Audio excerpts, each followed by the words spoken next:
Good. Now we are going to learn a speech given by the Rebbe, the Lubavitcher Rebbe, in the end of 1991, just like it is now.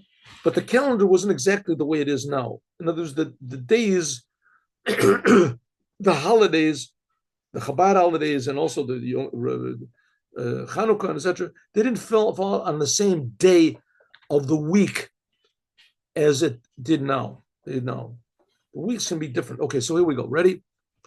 This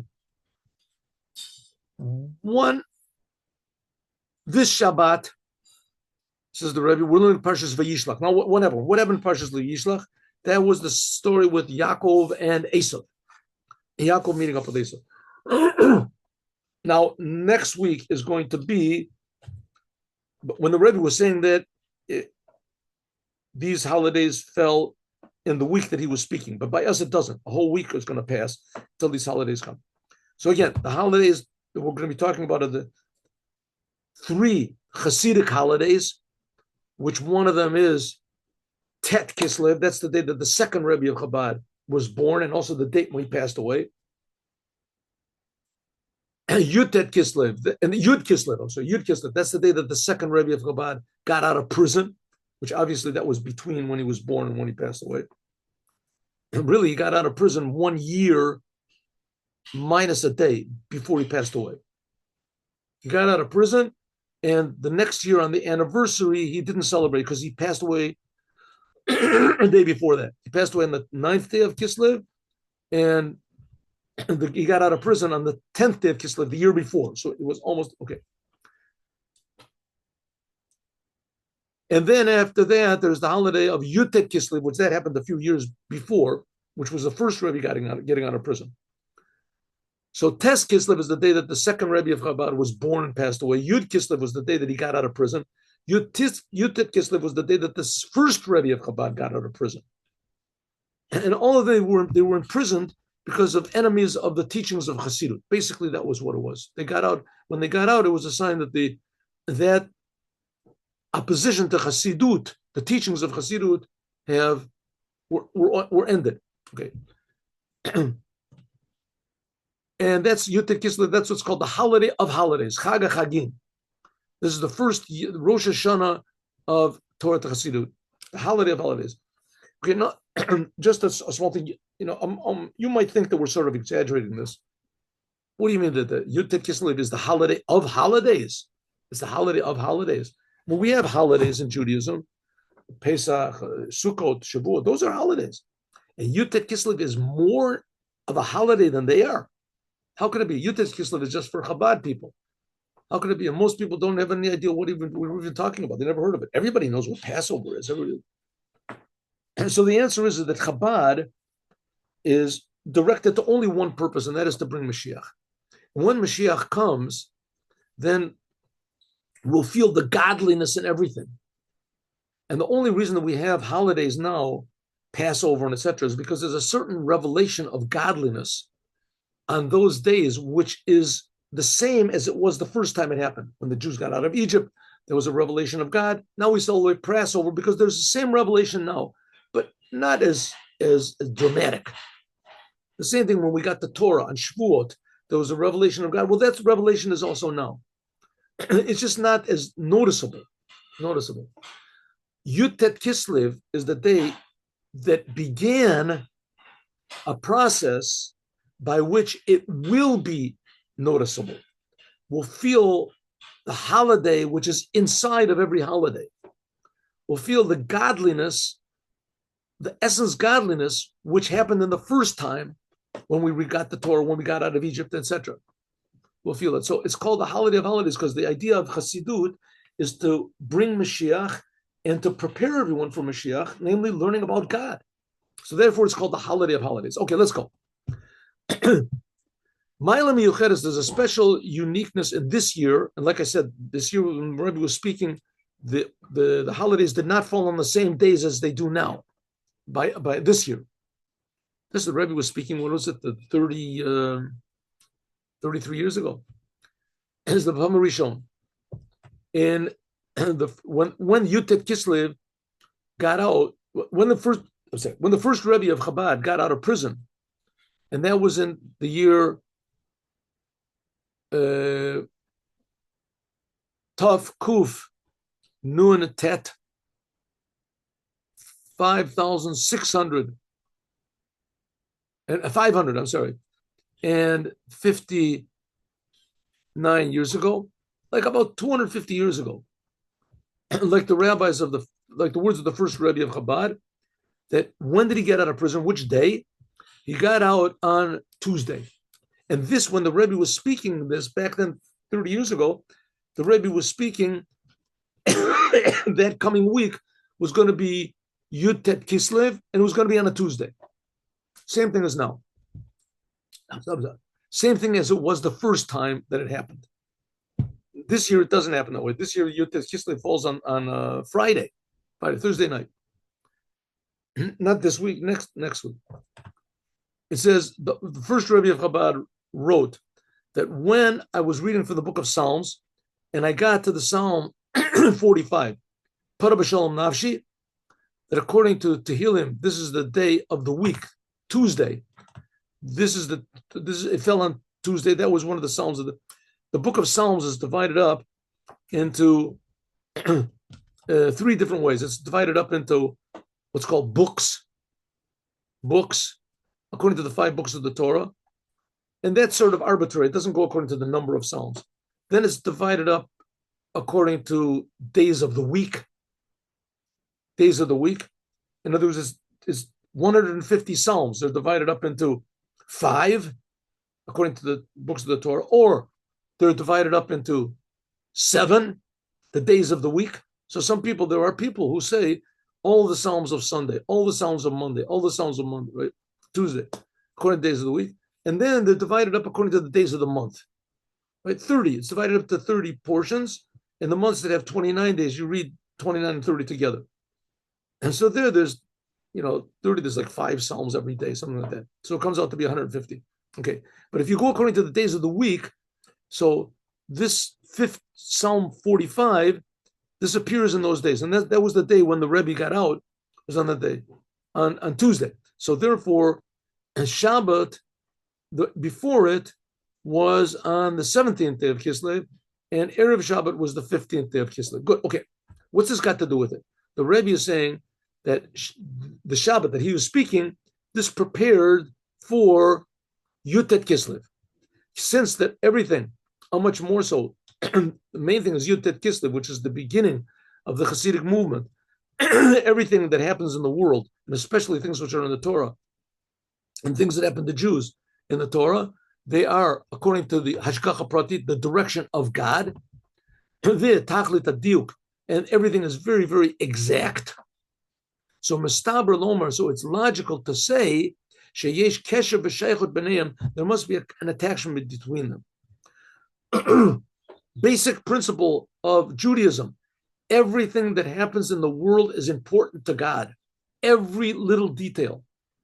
And consequently, it should be important to us, because the whole idea of Judaism is to try to look at the world from God's point of view, not from our point of view. You look at the world from our point of view, what's important is what's important to me. What do I care about what goes on in New Jersey or California? What do I care about? Maybe a little bit, but that's if I look from my point of view, because we are very small-minded, but God's point of view, everything is important. So, okay, we can't think about everything, but at least we can be aware that everything, in fact, is important. So therefore, the fact that Yud Tet Kislev fell on Tuesday, which was the same date and the same arrangement of the day of the week and the date of the month, that it happened the first time when the first Rebbe got out of Chabad, out of prison. So that is important. So it must be very important. And also the fact that that Shabbat, the day before Shabbat, was Tet Vav Kislev, was the 15th day of Kislev, when the moon was full. Okay, good. I tried to work that out because really the order of the days of the week and etc. when the Rebbe spoke was not the same as ours. But it's not really that important, because if it happened back then when the Rebbe spoke, so whatever happened is still here. It's still here. Time continued, but only from our point of view. From God's point of view, like we say, everything is infinitely important, so it doesn't go away. Yesterday is as important as right now. Okay, so now we're going to understand something about Yutet Kislev and about the middle of the month, Tet Vav Kislev, of every month. When the moon is full, so that shows a certain sign of fullness of godliness. When the moon, before the moon is full on the 15th day of the month. Before the moon is full, so it gets bigger and bigger every day. After the moon is full, 15th day of the month, then the 16th day of the month, the moon is a little smaller. 17th, smaller. The moon gets smaller and smaller until finally the end of the month is the moon disappears. Almost all of the Jewish holidays appear either when the moon is getting bigger or when the moon is full. It's at its fullness. Except for Yutet Kislev.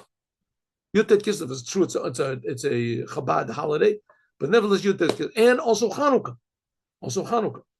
Okay, now we're going to discuss this.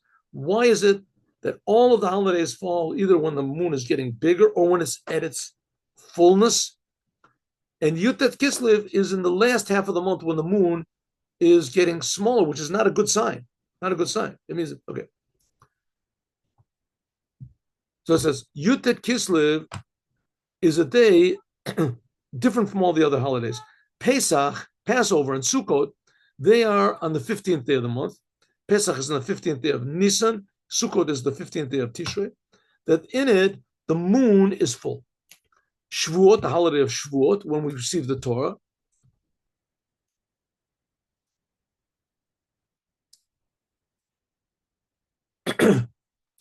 Okay, in addition to the fact that the Torah doesn't depend Chag HaShavuot on any day. It doesn't say on Passover, it says on the 15th day of the month, you should have Passover. On Sukkot, it says the 15th day of the month, you should have the holiday of Sukkot. But Shavuot is on the 6th day of Sivan, but it doesn't have to be on the 6th day of Sivan. And the Torah tells us when should you make the holiday of Shavuot, and the 50th day, 50th day of counting the Omer. There's a commandment of counting the Omer. The day after Passover, you start counting what's called counting the Omer. And it counts 50 days until at the 50th day, that is the holiday of Shavuot. So the holiday of Shavuot does not depend on any date, according to the Torah.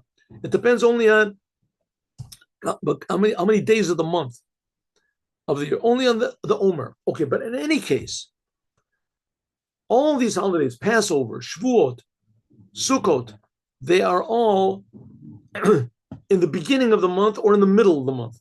Shavuot can sometimes be on the 5th day of the month, sometimes the 6th day of the month, sometimes the 7th day of the month. Right? It depends if the moon is, if they sanctify the moon or not. Okay. This is on the, nevertheless, all the holidays are in the first half of the month, when the month is getting bigger or it has reached its ultimate bigness, which is not the case Yutet Kislev. Yutet Kislev, not only is it not in the middle of the month when the moon is full, which that shows the fullness of the Jewish people because we're counting according to the moon. When the Kaim is Siyar Shlemusa, when it says that the moon is existing in its completeness, but even more, it is the last half of the month. Yutet Kislev, which is the holiday of holidays, is the holiday that really begins the intense preparation for Moshiach, for all Judaism, the teachings of Chassidut. It happens in a not good day, on the last half of the month, when the moon is getting smaller and smaller, and the Jewish people, they count according to the moon. According to this, Benogea LeYom Tov Chanukah, similarly, it's also the same thing with Chanukah. Chanukah is not like Purim, that it's setting, Purim is on the 14th and the 15th of the month, when the moon is full. Purim and Chanukah are two holidays from the rabbis, right? So Purim was established in the beginning of the month, at least the first half of the month. The cities that have walls around it are on the 15th, and the cities that don't have walls are on the 14th. But Chanukah, the majority of the days of Chanukah are at the end of the month, Kislev, when the moon is getting less and less. True, the last half of the holiday, the last 3 days of the holiday, they're in the beginning of the month of Tevet. But the holiday itself, the majority of it, and it begins in the end of the month. So that's not nice. Holidays, Jewish holidays, and the Jews are go according to the moon. They're supposed to be when the moon is full, or at least is getting full, not when it gets smaller. But Yutet, Kislev, and Chanukah are an exception. It happens when the moon is getting darker and darker, which is not good. So maybe somebody made a mistake over here. Could it be? Definitely not. This is what God intended, and it's a very, very, very good thing. We'll see. Yesh Lubavitcher, we have to explain, first of all, what it means when the moon gets smaller. What it means the last half of the month regarding to the Jewish people, that they count according to the moon. Let's have, first of all, a little forward, a preface. And since the first half of the month, the moon is getting bigger and bigger from day to day. In the second half of the month, the moon gets less and less from day to day. It should have been the counting of the moon in a way that the first half of the month should be days that go up, and the last half of the month should be days going down. From 15th to 14th, because the moon is getting smaller. So if we count according to the moon, the first day should be 1, and then the second day should be 2, because the moon gets bigger. And then the middle of the month, when the moon is full, it gets 15. And then the moon starts getting smaller, so it should go back to 14. So maybe we can call it 14A. And then 13A. And the moon is getting smaller, and we're counting according to the moon. So we should count according to the size of the moon. The moon is getting bigger, so the number should get bigger. The moon gets smaller, so the number should get smaller. Why not? Not only is that the second half of the month does not get less, even more, the second half of the month, the days get bigger. That the days after the 15th of the month is 16. And then after that, it gets 17. One number bigger or two numbers bigger than the number 50 in the middle of the month. Why is it Uminyan Yom Achra, the day afterwards? This is 17. Two numbers bigger. Until finally the end of the month comes out to be 29 or 30. Many, many numbers after. So 1 second, are we counting according to the moon? Of course, Jewish people, they count according to the moon. So why is it that the moon is getting smaller? It's small. Let's take a simple. Let's say a person comes into a town, and he was what is it? It was in outer space, or he was asleep, whatever, for all these days, and he comes and he sees the moon. It's a quarter of the moon. Quarter of the moon. Now he doesn't know if the quarter of the moon is in the beginning of the month or it's the end of the month. He doesn't know if the quarter moon is a new month or it's an old month. He doesn't know. Is it the quarter of the moon? Is it the 7th of the month? Yeah, that's what it should be. Which month is it relevant to? So it should be, ask somebody, I know that it's the 7th of the month. I see that there's only 1/4 of the moon revealed. So it's the 7th of the month. But is it the 7th of the month of the beginning, first 7th, or is it the last 7th of the month? But if we count bigger and bigger, so you look at the moon, you can't tell what the date is. You don't know what the date, you have no idea what the date is, right? It should be that looking at the moon, you can tell what is the date. That's what it was the date. What is the date? And you look at the moon, you see a little bit of the moon. You don't know, is it the beginning of a month or is it the end of a month? You don't know. Is the moon getting bigger and bigger or is it getting smaller? You don't know. So it should be that when you look at the moon, you can automatically know what date it is. It'll be a problem. Is it 7A or is it 7B? because 1/4 of the moon is shining, that tells you the date. It's the 7th of the month, the 7th and a half of the month. So if so, the second half of the month, it should be smaller, and it doesn't. It gets bigger and bigger.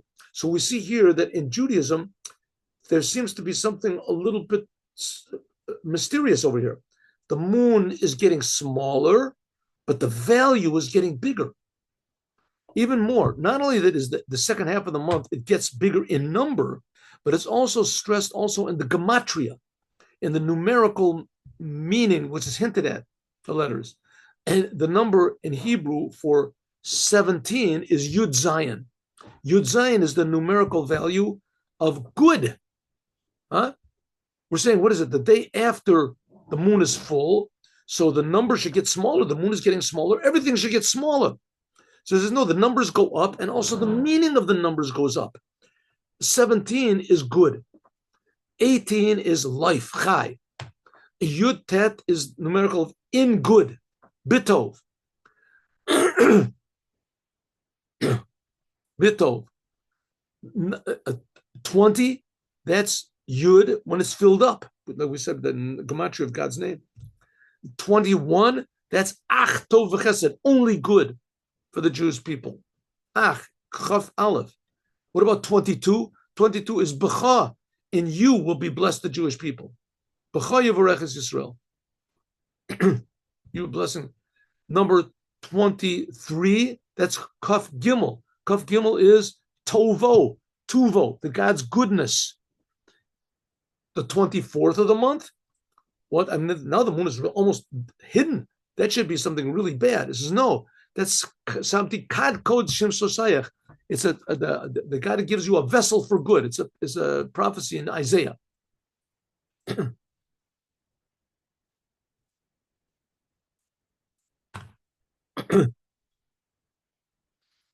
What about 20, 25? That's only 5 days before the end of the month. The moon is like really small. Here's like the last quarter of the moon. Ko Tavarchu, so should bless the Jewish people. 26, that's the numerical value of God. 26. 27, that's Zach, pure. 28th, when the moon is almost finished, that's Koach, power. Kaftes. Kaftes, this is the days of the month. The month is already finished. Shloshim, that's called the days of the month and a full month. So if so, the moon gets smaller in size, but it gets bigger in number and also gets bigger in meaning. It has all these wonderful meanings in it, good and life. The reason is that since it's a commandment and a giving and an empowering of Mailim B'Kodesh, that we have to add on holiness, and you don't go down in holiness. Let me just 1 second before this. So we see the moon is getting smaller, but the numbers are getting bigger. How can it be? So the same thing in the world. It could be sometimes a person in the world, he gets a run of bad luck or misfortune occurs to him. And things get worse and worse from day to day, lower and lower. So a person might think, therefore, I'm becoming more and more worthless. The hope is less and less. I'm hopeless more and more. Here, another day went by, no change. Another day went by, no change. It's getting darker and darker, worse and worse and worse and worse. So a normal person might think that maybe I should just give up early instead of just fighting this thing, because in the end, it's going to be. So the Rebbe said, no, that's not the message of Judaism. That's not the message of Judaism. The message of Judaism is that you must always increase holiness. Mailin b'kodesh. And you don't go down. Shehu b'tokfo b'kol. This thing of increasing holiness, this is irregardless of what the date is or what nature says or what the world says or what the moon says. Even in the second half of the month, after it's full and complete, that from day to day you have to add on more holiness. According to this, now we have to understand what's the idea of the moon getting smaller in the second half of the month. That after the moon is full and it's complete, it gets smaller from day to day, that this seems to be the opposite. The moon is doing the opposite what the Jewish people are supposed to do. God creates the world, so the moon should get bigger all the time, or at least stay where it is. Now the moon is getting smaller, and that's supposed to be a sign for us to increase holiness. How does that mean? The moon is sending us a different message than the Torah is sending us. And we're supposed to learn from everything in the world. We said everything in the world is a sign for us. So things are getting worse. Yesh Lomar, we can say the explanation is like this. The moon and the sun, they are what's called a receiver. The moon receives, and the sun gives. That the moon hasn't got anything of its own. And it receives its light from the moon, from the sun. The way, ofen hashpa, the way that the sun gives over, who? Shebetechila, in the beginning, the moon receives just a little bit. And then, like it's born, the first sliver of the moon, nikuda bilavad, just a little point of the moon. And from day to day, it gets more and more, or shemakabelet miachama, it gets more and more light from the sun until it gets to the 15th. Nidmale diska shalavana, then the globe, the sphere of the moon is full. The moon is there in its completion, full. Shinit Malay and Nishlama, or Kabbalah, the moon receives the ultimate. That's the ultimate good, right? So leave it that way. No, God doesn't leave it that way. Cave, and since Shagam, Kishinit Malay, since when the moon is already full. Levana Hari Huadayan, nevertheless, it's still just considered to be a receiver. The moon is still receiving, it's full, but it's a full receiver. As Enza Tachlit Shlemo, that's not the completion of the moon. Kamoachama, it's that really the moon was made like the sun. If you look in the creation of the world, when God created the world, so it says on the fourth day, God made the two great luminaries. And then afterwards it said, and the big luminary he made to illuminate the day, and the small luminary for the night. But in the beginning, they were both big. It says in the future, when Moshiach comes, it's going to be restored. It says, or Levana ka orachama. It says the light of the moon will be the light of the sun. 1 second, I'm sorry, I got the wrong place over here. It says the light of the moon will be like the light of the sun. Here we go. It says that the moon, excuse me. Oh. It says that the light of the moon will be the light of the sun. Where do we go this? We get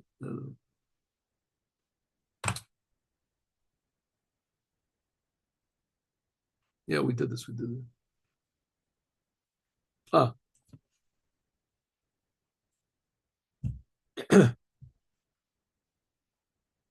It's supposed to be. See, I shouldn't have done that. Okay. That's right. So it says the light of the moon will be like the light of the sun. And that's the prophecy that's given by Isaiah.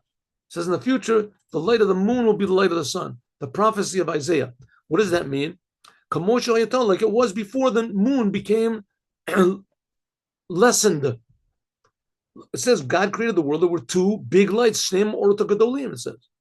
Yesh Lomar, we can say, okay, what's this thing about the moon got bigger, the moon got smaller? What do we care about the moon getting bigger than the moon? Well, the moon is like the Jewish people. And the Jewish people count according to the moon. And we have to learn very big lessons from everything, but especially a big thing like the moon. The Jewish people they count according to the moon. So what do we learn from the moon? The moon gets less and less, and the numbers get bigger and bigger. Says the Rebbe, I'll tell you why. Because the moon is not really supposed to be just a receiver. The moon is supposed to be also a giver. The moon is supposed to be a source of light. So the beginning of the month, the moon, it gets bigger and bigger as a receiver. It receives more and more. And so therefore, says, but as a receiver, but it wasn't supposed to be a receiver. The main thing of the moon is not to be a receiver. When the moon becomes bigger, it receives from the sun, then there's a total completion of the moon, just like the sun. It says the light of the moon will be like the light of the sun. And by the means it gets raises up more and more to be a level which is higher than both of them. What's this? Is this somebody coming in? No. Huh? No. The light of both of them. Shalavana, that the moon will be like the sun. And then by means of the revelation of a darga yoter, a higher level than both of them, there will become a crown to both the sun and the moon. Both will increase in light. Shleimut ze mitpates b'hayachas sheben alavana b'chama. This is stressed by the relationship between the sun and the moon on the second half of the month, like we're going to talk about more. So let me give you an example. I'm just making this up, but let's give an example. Let's say that two people are hired by the king, and they're hired by the king to be ministers. They're really high ministers of the king, and one of them does something not good. So the king says, "Okay, from now on, you two ministers, you're going to be minister number one. You're going to be minister number two. Number two, you can only do what number one says." But you're going to be the highest ministers in the whole country, right? Then one day the king says, "Okay, fellows, I've just made a decision." What's the decision?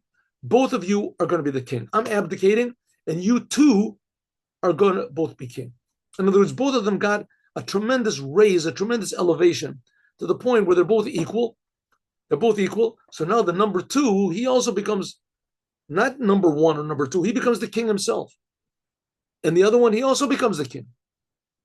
So the number one, he was below the king, now he gets an elevation. He becomes like the king. And the number two really gets an elevation. So it says the same thing is going to be in the future. There's going to be a tremendous elevation between the sun and the moon that both of them are going to receive from God himself. What's this got to do with anything? What's it got to do with us, me and you? So it says the world, especially the Jews, they're like the moon. And as it is now, we're receiving from God. We pray to God, please give us mercy, please, God. And when God does, it's very wonderful, right? But we have to receive from the upper spiritual worlds. We have to receive. And receive it. In the future, it's not going to be that way. In the future, the upper spiritual worlds, that's like the sun. In the future, it's not going to be that way. In the future, it's going to be that God is going to elevate both of us. And in some ways, the moon is going to be higher. It'll be higher because the whole reason that God created this whole business was just for the world. Just for the world. So it's going to be revealed that this world, how important every detail of this world is to the king himself, to the essence of godliness. As we're going to talk about more, God willing, tomorrow. Okay.